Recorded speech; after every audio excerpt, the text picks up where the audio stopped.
Tout récemment, j'ai été particulièrement inspiré par une visite dans l'état du Jharkhand, en Inde du Nord, qui est au sud du Bihar, et qui est l'une des provinces les plus pauvres de l'Inde, et qui a une caractéristique, c'est qu'elle est peuplée de populations tribales.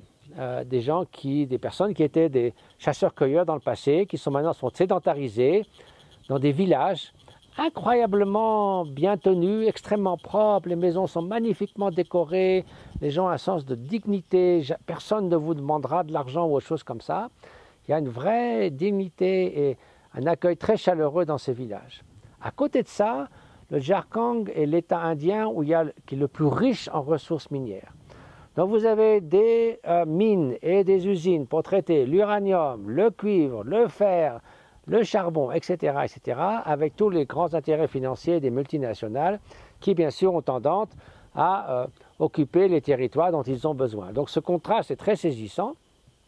Et donc je suis d'autant plus inspiré de voir que depuis 2 ans que Karuna Sechen a entrepris des projets au Jharkhand, à quel point déjà en 2 ans, ils ont tant accompli.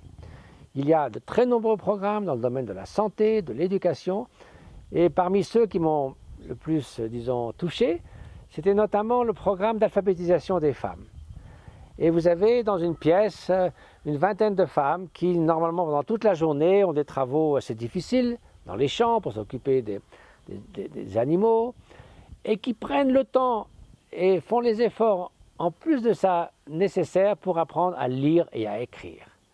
C'est incroyable de voir une femme qui avait 59 ans, qui était si contente parce que maintenant elle pouvait signer son nom et donc ouvrir un compte en banque pour le bienfait de ses enfants, etc., etc. Et une autre était si contente, au bout d'une semaine, d'avoir maîtrisé l'alphabet jusqu'à la lettre Ga. Alors, en hindi, la lettre Ga, c'est la 3e lettre de l'alphabet.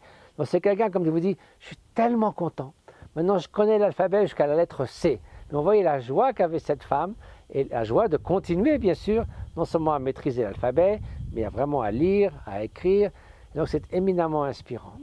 Et donc, je souhaite partager avec vous cet enthousiasme et espère que vous-même serez inspirés et que vous continuerez à soutenir nos projets. Nous en avons bien besoin de votre aide pour continuer à nous mettre le mieux possible au service d'autrui.